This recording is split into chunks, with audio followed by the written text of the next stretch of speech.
The thing about Mecca is that your heart just gets connected. You just don't want to leave.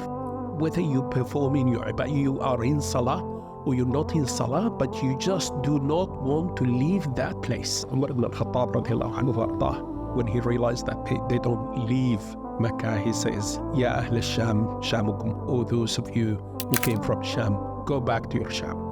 Ya Ahl al-Yaman, Yamanukum, O those of you who came from Yemen, go back to your Yemen. Because you know what? Every single Muslim does not want to leave that place.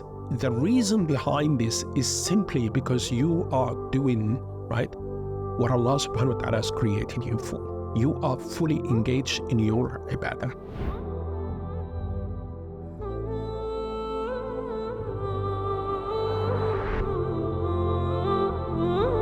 Shaykh, Jazakallah khair for giving us your time, being here with the brothers and sharing your experiences, your journeys, and much more to come inshallah from this. But just wanted to thank you, subhanAllah, for your time. Jazakallah khair. It's really an honor to be here.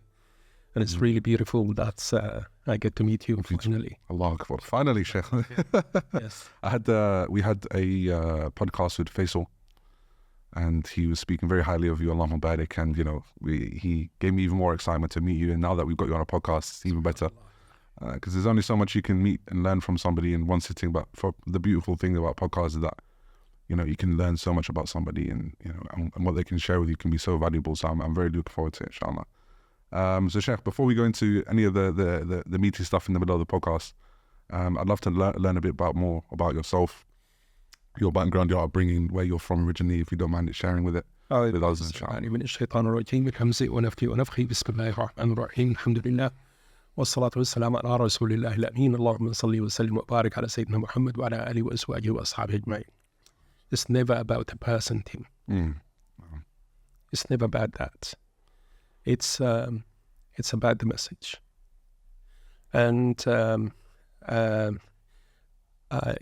the fact that you know me, how you look at me like from a certain perspective, is not going to save me the day that I stand before Allah subhanahu wa ta'ala. And it's only Allah subhanahu wa ta'ala who knows what is in the hearts, So it's about the message. It's about, the person that Allah subhanahu wa ta'ala assigns for you to get the best benefit out of that person.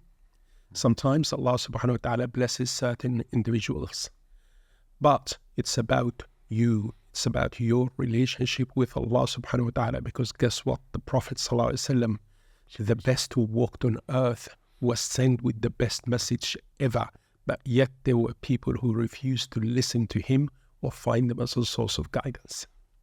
It's never about the individual. Even his own people of his own community, subhanAllah. Very close people to him. And you tend to find that his own uncle was in rage with him, in war. He was the worst enemy. Whilst you have a Najashi who is thousands of miles away in Abyssinia. He was, able to see clearly that this is a message from Allah subhanahu wa ta'ala, guidance only from Allah subhanahu wa ta'ala. So it's about you and your relationship with Allah subhanahu wa ta'ala. In the hadith, it says that if you raise your hands, if you ask Allah subhanahu wa ta'ala in a form of dua, one of three things will happen. Either Allah subhanahu wa ta'ala will accept and grant you your dua immediately, or a calamity, a difficulty was meant, hardship was descending, and this dua met that and rustled mid-air until the day of judgment, so you never experienced that. Or Allah subhanahu wa ta'ala will save all of this. The day that you stand up before Allah subhanahu wa ta'ala and says, "Oh my servant, I saved it for you for today." And when you see what Allah subhanahu wa ta'ala is giving you instead of that dua, you would wish that Allah subhanahu wa ta'ala has never ever granted your dua in dunya. Unless, the scholars say, if you ask sincerely for guidance, He will give it to you in this dunya. If you ask for guidance, then Allah subhanahu wa ta'ala is never short of ways of providing that. And Abu Hurairah radiallahu anhu learned from the shaitan in the hadith. The Prophet sallallahu alaihi wasallam said to him, "Do you know whom you've been talking to for the previous 3 nights, Ya Abu Hurairah?" He said, "No, Ya Rasulullah." He said, "That was a shaitan." He learned from the shaitan. And the sons of Adam, they learn from. How did they learn to bury the dead body of the son of Adam? It was a bird, wasn't it? Bird, yes. It was a bird. All what you have to do is to fix your heart, and Allah provide guidance. However, my name is Al-Mahdi, Awad Muhammad Abdullah. Allahu Akbar. And I'm a Sudanese, and I was born in Bolton. I'm a Lancashire lad, believe it or not. But I was shipped back home, luckily for me, to complete my studies in Sudan. Alhamdulillah, shukr lillah. And I was privileged, alhamdulillah, shukr lillah, that I was raised there in a Muslim country. And to pick up, the Islamic cultures and Arabic language is my mother tongue. And that, again, by the grace of Allah subhanahu wa ta'ala, you see, when Allah bless you with the Arabic language, then the sources of knowledge has been unlocked for you. It becomes easier. It's, the example I always use is the ice cube. When you're so thirsty, you cannot drink these ice cubes. You need it to be in the form of water, you know. And Arabic language is just like that. And that's a gift from Allah subhanahu wa ta'ala. But those who actually speak the Arabic language don't actually realize the gift that Allah subhanahu wa ta'ala blessed them with. But for those who don't speak the Arabic language, you find the majority of them are actually very eager to learn that language. They know the beauty behind it and the importance. Exactly. You know. So I studied in Sudan, finished my studies in Sudan. I did the Sharia in Sudan. And to be perfectly honest, I was not I was doing it more of a tick, let's just tick that box and get on with it. And it wasn't until I actually came to this country here where I realized that, that what I was taking, for granted, it is actually a much greater gift. Yeah. And subhanallah al-azim, your nature, starts, developing and going against everything, because this is the fitrah that Allah subhanahu wa ta'ala has instilled, in your heart and embedded that into you. So I became more eager towards knowledge after I actually came to this country here, and I was not doing it in a way that that I wanted to educate people, or that it was just purely to satisfy my own desire for knowledge, and knowledge is such a desire. The more that you go deeper, you feel hey, I want to know more, because that only proves the fact that you don't know much. Yeah, I was going to actually speak to you about that. So from Bolton, you went to Sudan, and then you came. Was it to London you moved? That is correct. So how was that when you moved here, and it's such a different culture clash and change of culture? And it was a complete change of culture and all that. But I thought I would just come here on a temporary basis. I actually wanted to study engineering, and I found that it was very expensive. I actually went to Brighton and stayed there and started my first year, and then after that I couldn't carry on with my studies. And our last plan was. So you remained in the UK since then? That's correct. Islamabad. That is beautiful. Correct. It's beautiful. When I spoke to Mohammed about yourself, I didn't know whether where you originated from. You said Sudan, and then now I've learned so much about you already in such a short space of time. It's beautiful. Islamabad. Yes, so from there you kind of obviously you went your jobs back and forth, etc. And then you situated yourself in the room with Mohammed, who is one of the founders, or one of the workers at Hajj and Umrah Express. Yes. And let's go into that now. So how you kind of establish yourself. I've worked for years in the hotel industry, and I was working as director of security and safety. Okay. And subhanallah al-azim, Allah subhanahu wa ta'ala does not make mistakes. Allah subhanahu wa ta'ala's plan is the perfect plan. No. So it gave me the hospitality background and the attention to details that I actually require for this business, here. But at some stage, after all these years, I've spent something like 17, 18 years working in that field, I never find myself there. And I left that business, and I was actually working for a charity. And Mohammed Bazi in Travel Express, it wasn't actually Mohammed Bazi, it was his father. His father is much kinder than him. He designated a workstation for Help Yatim, and I was stationed in Help Yatim. And doing this project, but I was in Travel Express. And subhanAllah al-Azim, whilst I was working in that, what they actually did not know is that this is something that I desire, like, the visit, like every other Muslim, like, we would love to go to, visit this. But what made my mouth water in this place is the fact that they are specialized in the 3 sacred masajids journey, visiting Aqsa and visiting Medina and visiting Mecca. How long ago was that we stepped foot in here? Was it a couple days ago? 2018. And I remember I made a dua on Ramadan. I asked Allah subhanahu wa ta'ala. It was what I believe it was actually the night of the degree.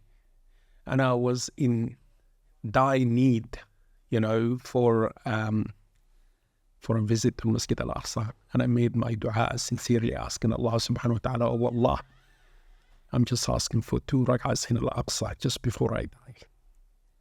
And then Allah subhanahu wa ta'ala brought me to this place here. And of course, I wouldn't say no when they actually turned around and said to me, would you like to take a group to the 3 sacred masajids? So I said, are you serious? And I actually had my passport with me at that moment of time, and I took it straight away and gave it to Muhammad and said, finish it now, right now. Here you go, And I went there. And ever since, Allah subhanahu wa ta'ala would take me to Al-Masjid Al-Aqsa 2 or 3 or 4 days every month. See, I only asked him for 2 rak'ahs in Al-Aqsa, but Allah is way too generous. All what you have to do is to have that firm belief and ask from the bottom of your hearts, and then wait for Allah subhanahu wa ta'ala to work it out for you. So I joined that way. Yeah. I went to, I took my first group to Al-Masjid Al-Aqsa. And of course, all what Allah subhanahu wa ta'ala has educated me prior to that visit has actually fallen into place at that moment of time. Oh, this is the place that Allah subhanahu wa ta'ala has mentioned about Zechariah. Oh, this is the place where Allah spoke about Maryam. Oh, this is the place where Sulaiman alayhi salatu wasalam died, and the jinn didn't actually realize that. And I am walking in Masjid Al-Aqsa where the Prophet ﷺ would say that there isn't a single inch in that place except a prophet or an angel prayed in that spot there. What an honor. And then, subhanAllah, I remember what Allah has educated me, that this city is about the future. Because the Prophet ﷺ told us in details what is going to happen in there. Oh, this is the city where Isa alayhi salatu wasalam shall descend. This is the major confrontation between the truth and falsehood, where the Dajjal is going to be on one side and the Muslims are going to be on one side. So when you look at that with what Allah subhanahu wa ta'ala allowed you to understand, then He gives you the ability to connect the dots backwards. And then you have the 3D picture. And that allows you to go and pray your prayer in a completely different mood. Yes, the brother will be on your right and the brother will be on your left. But your connection with Allah subhanahu wa ta'ala is what makes the difference. You feel the city differently. There are those who would come there to line up for the formality's sake, to pray. And there are those that Allah subhanahu wa ta'ala will bless you to go there and pray whilst you are fully connected. And it's a completely different feeling. And that is purely and simply because Allah subhanahu wa ta'ala educated you, and then He blessed you and increased His favor to allow you to benefit out of that knowledge. Do you feel now, especially with what's going on in Gaza, that, the Muslims are even more connected now with the holy land of Al-Aqsa and, the surrounding area in Palestine? Do you say it's even more incumbent for us to now learn about these places, especially now? Yes. See, Tim, what happens in Al-Aqsa, what happens in Palestine, If it didn't happen, then the Prophet ﷺ prophecy is not accurate. This is the beginning of the change, inshallah. And I believe that it depends on how deep the sleep is, right? Then the calamity will come, and you need a much stronger shake for you to wake up. And the brothers and the sisters who are in Gaza, the Prophet ﷺ has mentioned them in the hadith, and that they are the best of jihad. It is in that place there. And they are not just about themselves, but it's also about waking up the entire ummah. Wow. And now every single corner is talking about them. And of course, because the Prophet ﷺ hasn't just been sent for the Muslims, the Prophet ﷺ has been sent for both mankind and jinkind together. That is why you find the entire planet not talking about them. Now, Allah subhanahu wa ta'ala told us that He will not hold anyone accountable regarding this religion until He actually sent them a message. What are they doing here? How could you stand up before Allah subhanahu wa ta'ala and say that I've never heard about Islam before? It's impossible now. The message has been delivered. Yeah. It's in every household now. So there is wisdom behind everything that's actually happening there, but it depends how you look at it. But if you look at things from a different perspective, or a different, a different view, you tend to see things completely different. See, there is ways for you, if you rely only on your senses, to get information, and then you make your decision based on that. But there is also, that is your perception, things. But there is the perspective where, you get additional help from the outside with more information, then you are in a position to make, a sound decision based on that. And that is what is happening there. Everybody is attracted now to what is actually going there. See, this Aqsa, it will remain there because the Prophet ﷺ told us, As-Sadiq Al-Amin, and he only tells the truth, that Al-Mahdi shall lead the prayer in there. Isa ibn Maryam, alayhi salatu wasalam, said praying there. I'll tell you one beautiful thing that, I stood up in one of the places that we actually visit in there.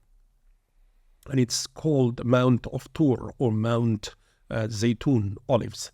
And so a lot of people, they actually go there because of, the view. It's a beautiful view. So when you go on this mountain, there is a valley there, right? And just you see then the hill starts, and from the opposite side, it is Al-Masjid Al-Aqsa, and you see the golden dome in front of you. But this mountain where you stand, this is where the Christians believe that Isa alayhi salatu wasalam, right, upon his return, he will descend on this mountain. This is what the Christians believe. But the valley itself, from this side, right, this is the most expensive graves ever for the Jews. The most expensive grave on the planet is actually on this place, because the Jews, they believe that Day of Judgment will take place in this valley there. So the graves, they are the most expensive ever. And as the hill starts from the other end, that is the cemetery for the Muslims where two of the Sahabas are buried there.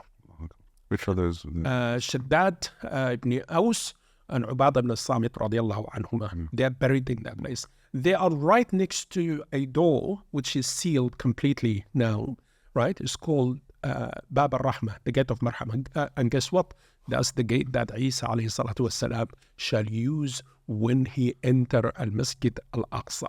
So you see all three religions lining up, right? Lining up one place. Christians believe one thing, Jews believe another, and that we know the truth. We know it for fact, right? We know it for fact that Isa alayhi salatu wasalam shall enter from that place, one line. And when you look at that, it's a completely different perspective. Right? And it's only knowledge that will allow you to enjoy this. Because there is a lot of people who would only go there for the view. Yes. You stand up there and you look on your left-hand side, right? And you see there is a mountain there. It's called Mount Al-Mukabbir. And I'm saying to myself, Mount Al-Mukabbir, when you study the books of Sirah, is the mountain where Umar ibn al-Khattab, when he walked from Medina all the way to Jerusalem. And as he went there, he went on this mountain, and when he reached the top of it, and he had the full view of Jerusalem, he said, Allahu Akbar. That is why it's called Mount Al-Mukabbir. Al-Mukabbir is Umar ibn al-Khattab. Wow. Right? The locals, they call it a Sirr al-Bahir. Right? It's the glowing secret. They were referring also to Umar ibn al-Khattab. So you see, Tim, when you go to these places and you're actually blessed with, the knowledge, or somebody's explaining things to you, you get to see it completely different, and your heart start racing. So let's now, for the people that are listening, if they were to go on a trip like this, how would they prepare for it? How would they prepare in going to, whether it be Aqsa or Umrah, etc.? What kind of steps and practical tips would you give to somebody to? Before we ask this thing, we need to take a step back and ask, why do you need to go there? Yeah. You need to ask yourself the question, because that question actually helps you, right, in your trip. There's a lot of brothers and sisters, their intention is just to go there for the formalities. There are some who would go there just to visit the places, to enjoy, for scenery, for the views, for the history. Right? You see, all your actions, right, are either going to be in your good books, or it's in the bad books. And what determines that is your intention. So before you actually decide that you want to go in there, understand, A, you don't have the ability or capability to go by yourself. You refer that to Allah and attribute it to Allah. You pray your 2 rak'ah and you ask Allah subhanahu wa ta'ala to give you this and to give you the best out of it that would be of benefit to you in your dunya and your akhirah. Then you start making the practical plan for that. Little bit of fitness will help because a lot of walking, especially with you guys. It's all hills up and down and all that. And also be prepared, this is not for entertainment. This is for learning, right? You do not broadcast the news to everybody. I'm going Aqsa, I'm going Mecca, I'm going Medina, I'm going this, I'm going that, right? And designate this for Allah subhanahu wa ta'ala, right? And go there with the intention that you designate this time of your life for the sake of Allah subhanahu wa ta'ala. And I think we've designated enough time for ourselves for the entertainment of whatever it is. So what about the knowledge base of things? What would you suggest to people to refer to if they were to learn about what they're going to be doing? How to what extent do they need to learn? If you are coming, if you are coming into the trip with us, you do not have to worry about that, because actually I have the passion of educating people. This is Allah subhanahu wa ta'ala has put that into me, and I love to educate people. And I actually rather that I have somebody who doesn't know, rather than having somebody with the wrong concept, wrong understanding, of that, because then it's quite easy for them to take it in and act, on that. And then before we actually go into the trip, I actually hold a seminar that would last about an hour and a half. And I would go through all the details, do's and don'ts, and what you need to do, how you need to prepare yourself and all that. But in all honesty, Tim, I cannot stress enough the intention. Everything is based on your intention. The success of the trip is attributed to the intention of those. There's nothing special about me, nothing special about anybody else. It's if Allah subhanahu wa ta'ala put the blessing into that and allow us to get the best out of it, then so it becomes. If not, then it doesn't matter how much of knowledge that I bring and how much of examples and how many places that we visit, it's not going to work. But the first thing, the only thing that you need to do is to actually fix your compass, that heart of yours. And you understand that that the actions are based on the intentions, and that is why hadith number 1 is Sahih Al-Bukhari, that it's about the intention, right? And if you fix your intention, and if you really turn to Allah subhanahu wa ta'ala, then from my experience, then wallahi wa tallahi wa billahi, Allah does not disappoint people. Wow. Yeah. Just do your bit, fix your heart that you're designating this time for Allah subhanahu wa ta'ala, for you to go and learn and practice and please Allah subhanahu wa ta'ala. Oh Allah, you shall see the best out of me during this trip. Then allow Allah subhanahu wa ta'ala to work out the rest of the plans for you.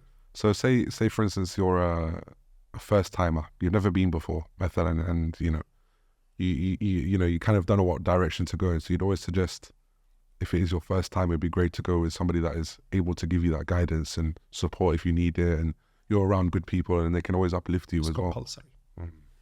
If you really want to make the best out of the trip, especially that if you're going to go for the first time, then it is compulsory. I cannot stress it enough, Tim, because you don't have long period of time and you need to maximize the benefit out of that, right? And it's best that you learn from the experience of those who've been there. And Travel Express has been into this business for quite a long period of time. 9 years or 10 years now, closing on. It's more than that. More than that. Yes. And they were the very first who started taking people into the 3 sacred masajids. All in one. And they are experiencing to that. But I don't do it because it's business. I joined them and I do it because it's a passion for me. And until now, I've been there since 2018. I've been taking the groups on monthly basis.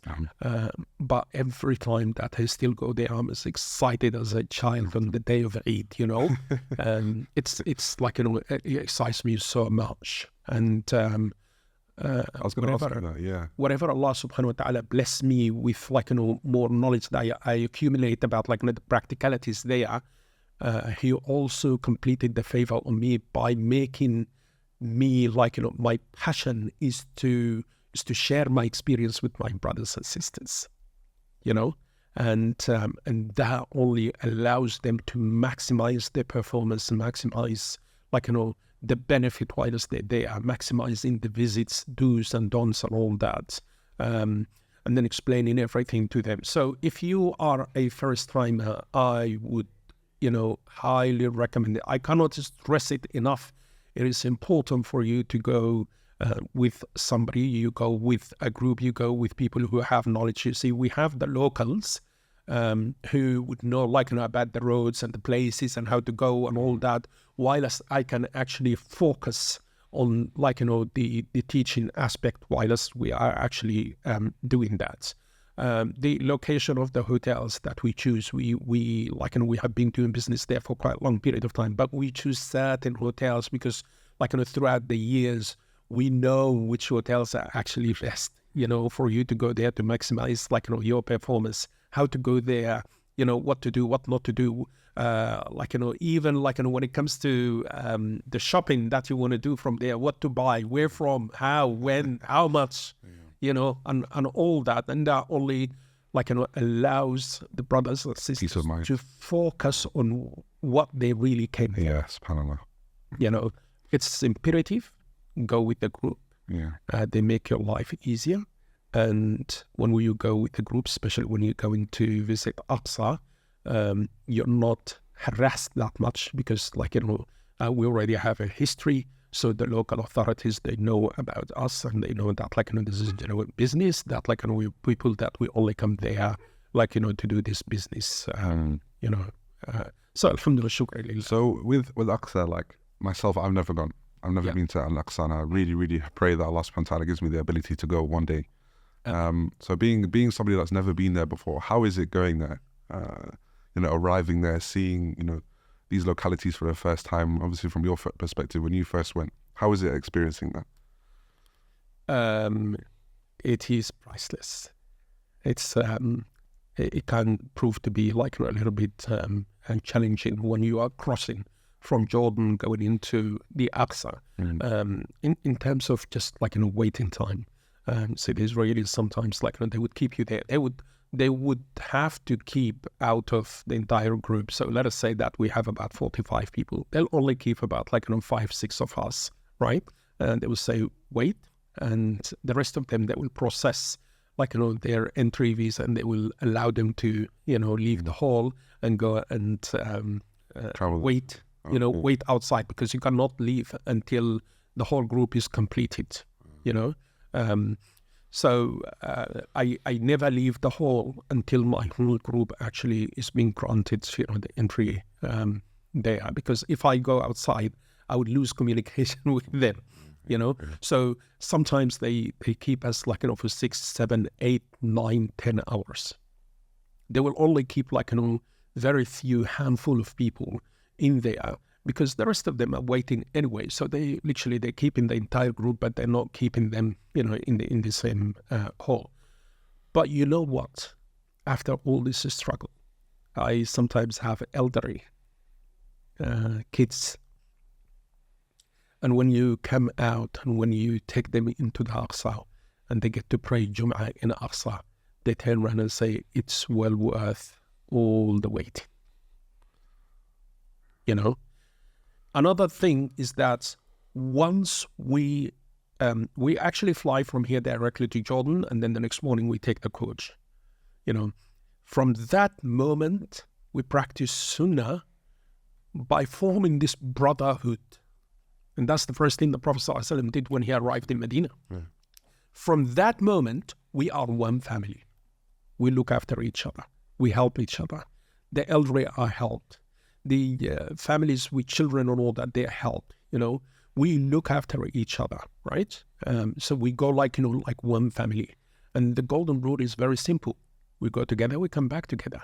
If somebody is delayed, if somebody is lost, if somebody is left behind, we are waiting until we know what is happening to that brother, that sister, and we go as one family. So you've got a much bigger family than the family that you actually left behind, home. And then we go together. This is the most difficult challenge, right? It's actually the crossing. But when you cross that, when you go there, when you go and visit Musa alayhi salatu wassalam, when you go and visit Ibrahim alayhi salatu wassalam, Yaqub, Yusuf, Ishaq alayhi salatu wassalam, when you stop on the way and you visit Yunus alayhi salam, when you hear about the sacrifices they made, the challenges they went through, right? You then feel how pity our struggle is. Yeah. And that is the beauty about the trip. You learn, you visit, and then you rush to Masjid Al-Aqsa to pray in the first row.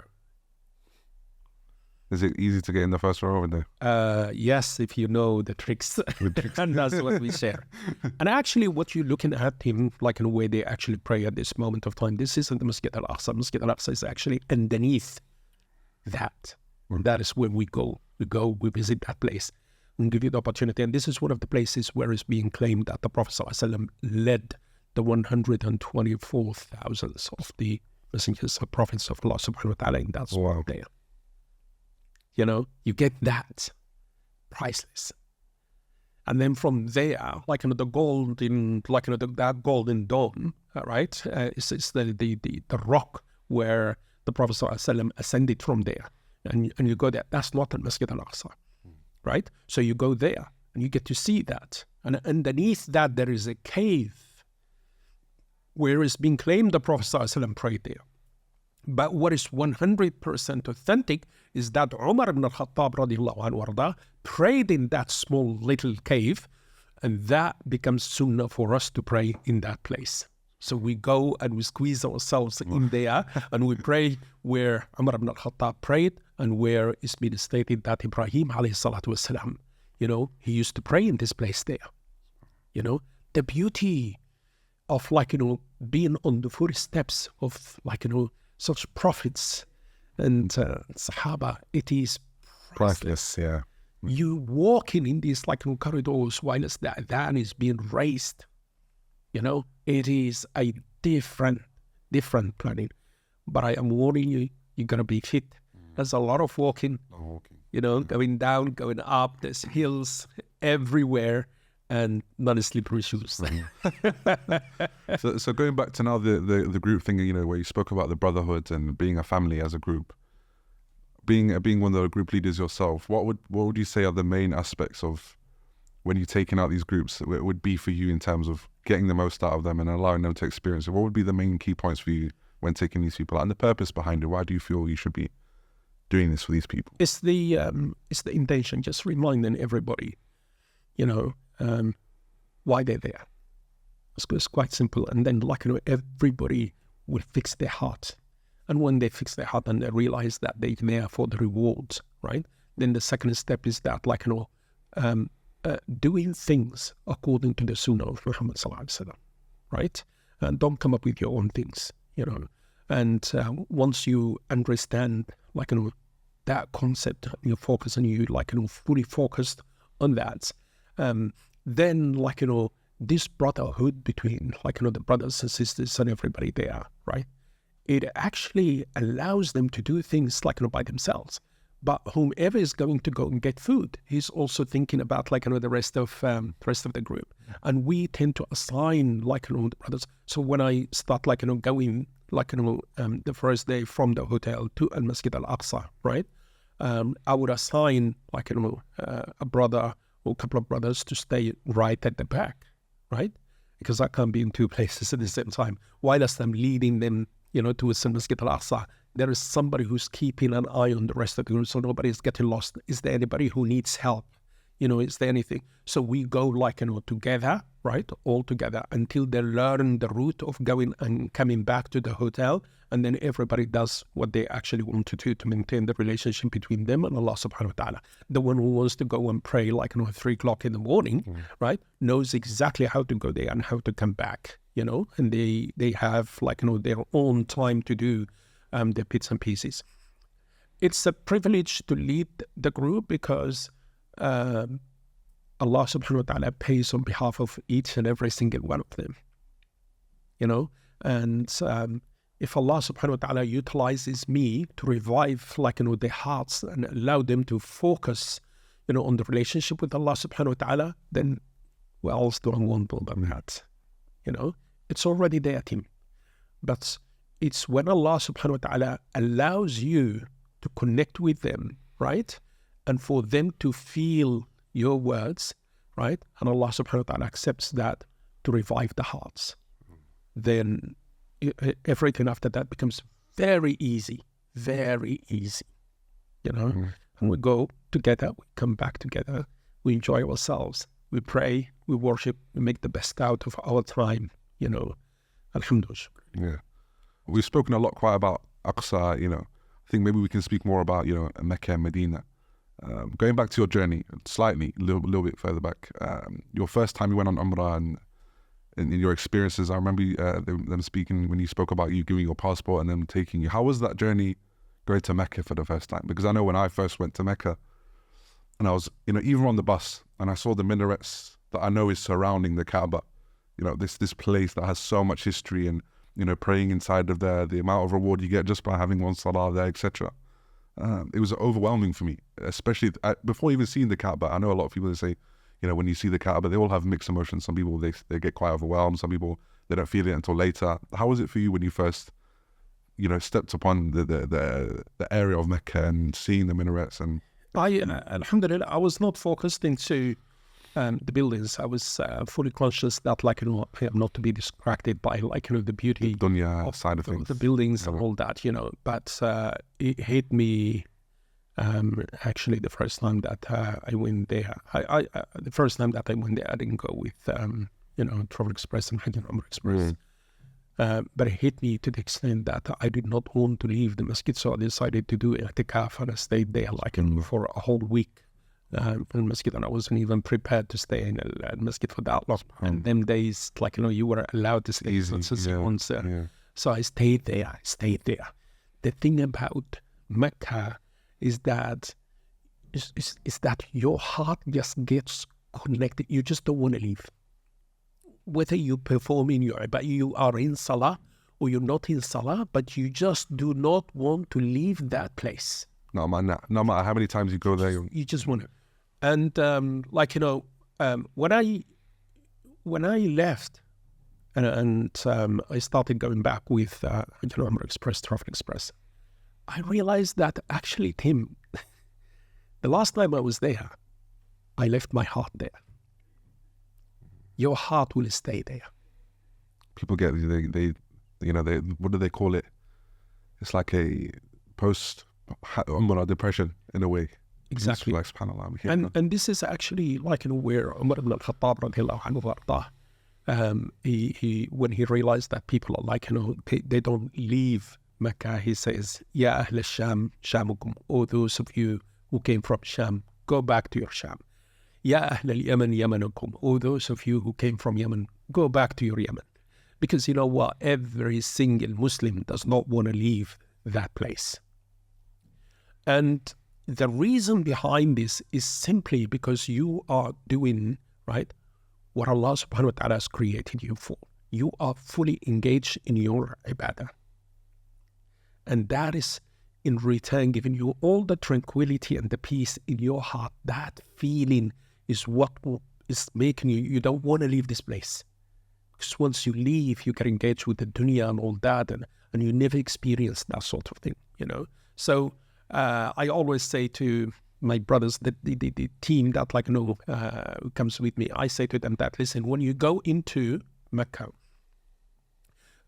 you need to make sure that you follow, entering the state of Ihram on time, the do's, the don'ts, before you actually perform your Umrah, right? You have a big window for earning, a lot of good deeds. The same way that, before you go to Salah, when you do your wudu, right? Your sins actually, and then your steps towards the masjid is there. But the best thing that you can actually do between, entering the state of Ihram and getting to Mecca, right? It is actually, the talbiyah, where a lot of people get distracted from that.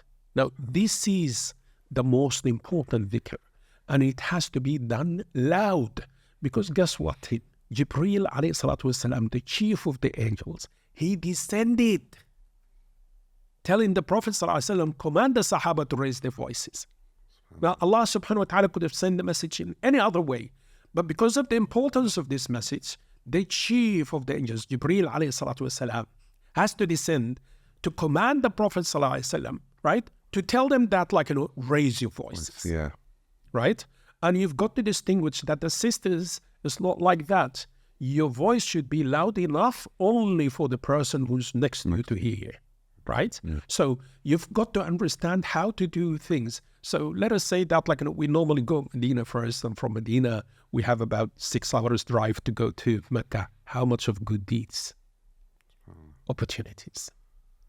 Do you think it's also important to learn the meaning behind, the talbiyah, and so that is what we gross yourself? Actually, this is what we cover. So I have 6 hours, and then the talbiyah, obviously we start losing our voices. Yeah. But the hadith says that the best out of Hajj and Umrah is considered as a mini Hajj, is where you end up losing your voice and you slaughter.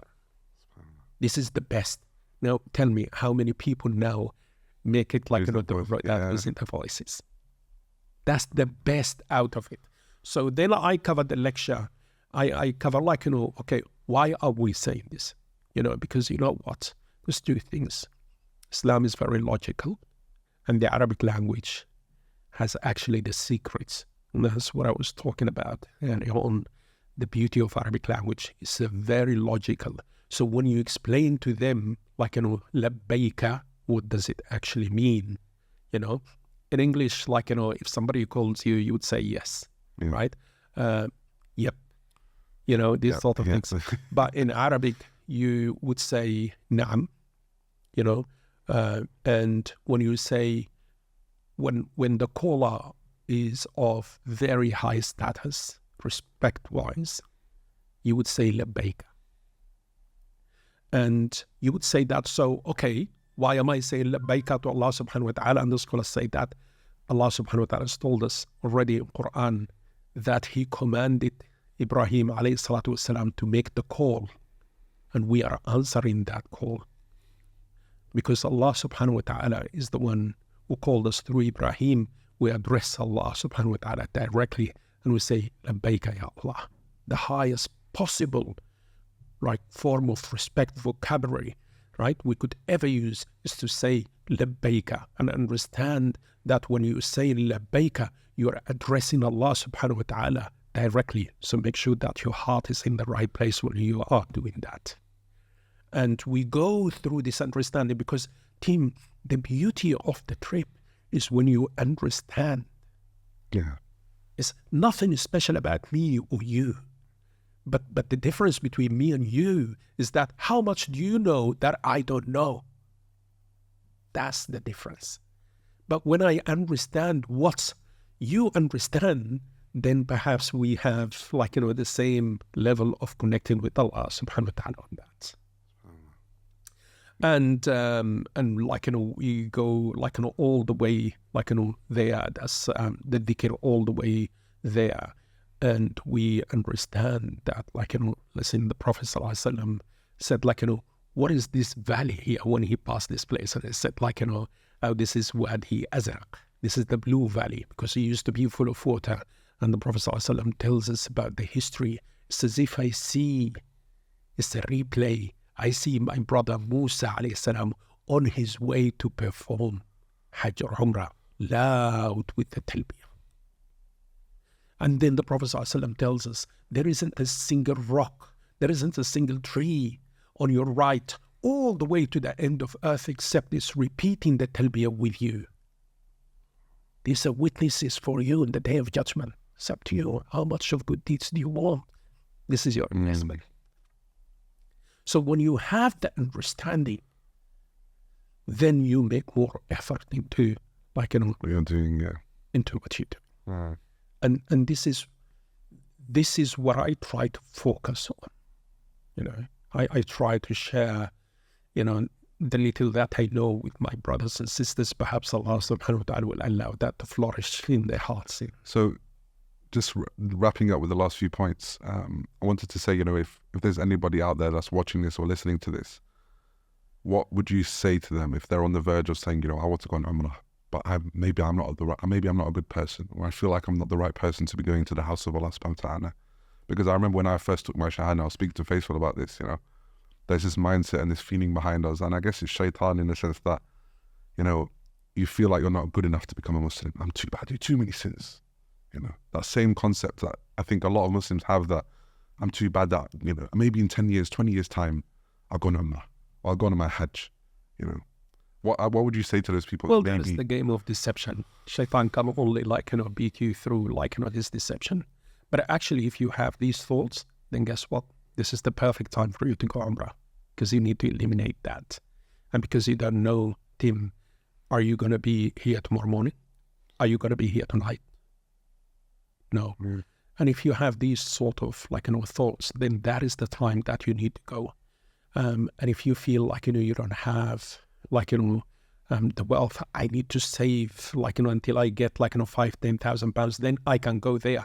Actually, this is the time, because the Umrah does two things. It deletes the sins, and it actually increases your risks. SubhanAllah. That's the time for that.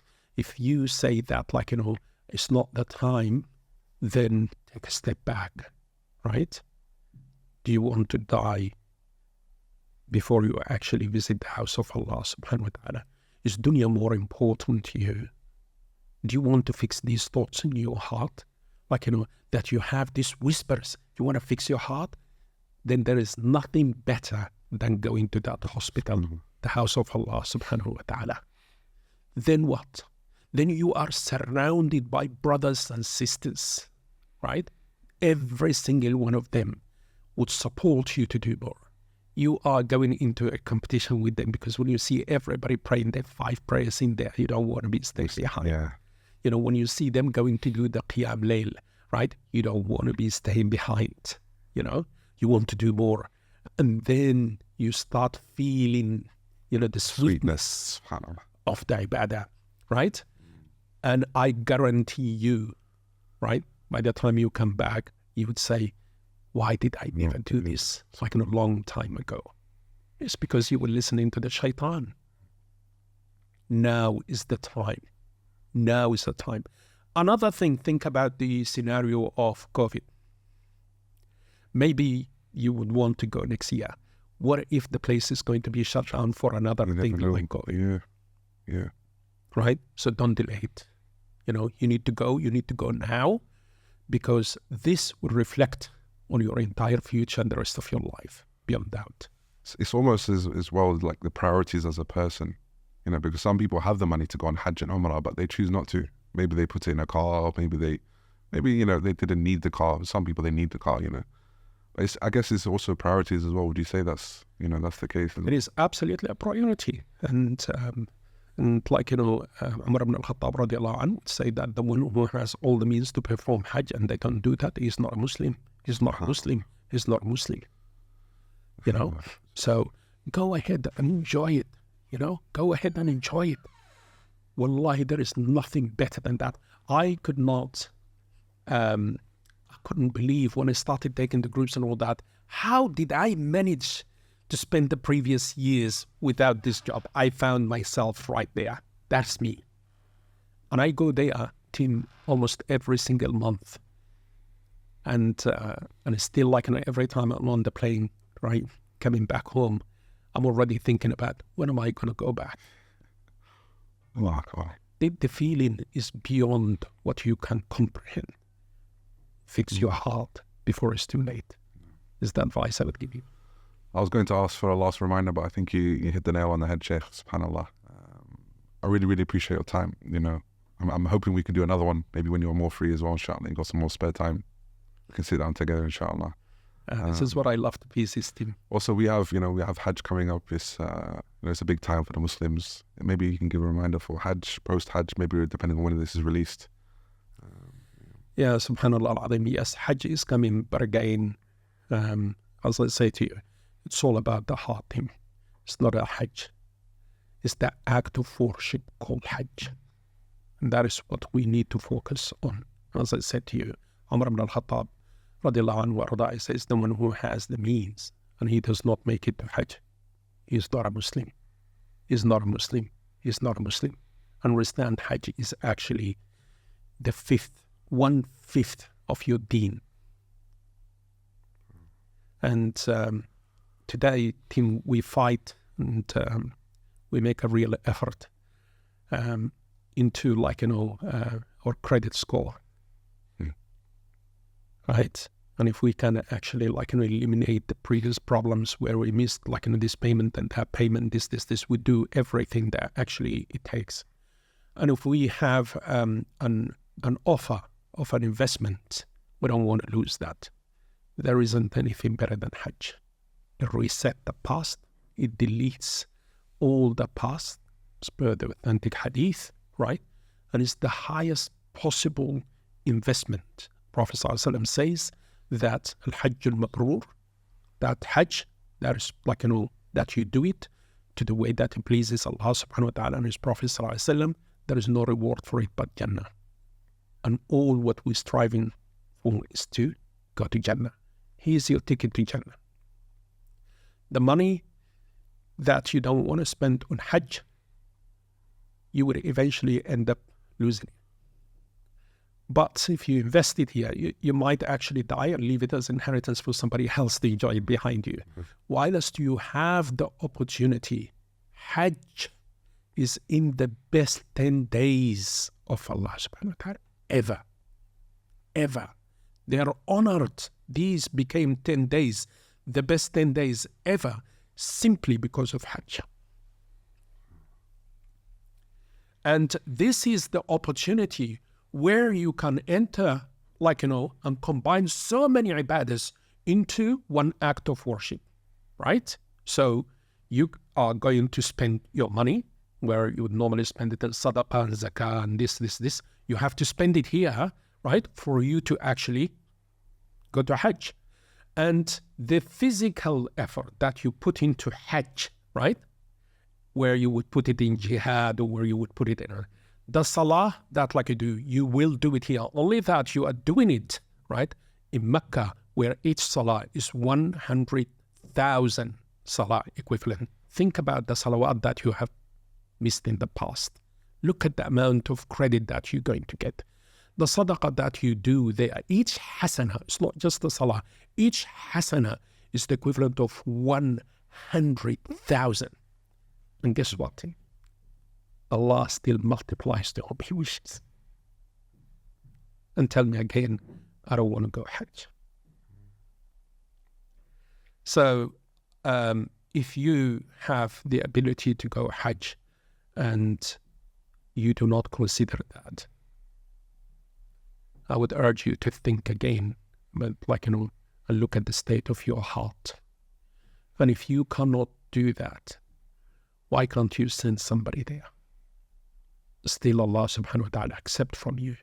So if you have the money, but physically you are unable to go, there is a Hajj badal. Somebody can go, or you can sponsor somebody, to go from here and do Hajj. Perhaps Allah subhanahu wa ta'ala will just accept that from you. But don't leave it until tomorrow, because you know what, tomorrow might be. We're never there. Yeah. Barakallahu feekum, Shaykh. Fiqh barak. Inshallah, we catch you on the next time we can do one of these. I really, really enjoyed it. I learned a lot as well, and I'm sure everybody that's listened and watched it Exactly. has benefited massively. So may Allah subhanahu wa ta'ala accept it from both of us. Ameen. Make it a means of khair and barakah in your life and in the afterlife as well. Ameen. Jazakallah khair. Barakallahu feek. It's very nice meeting you. Barakallah, Shaykh. Fiqh barak. Assalamu alaikum.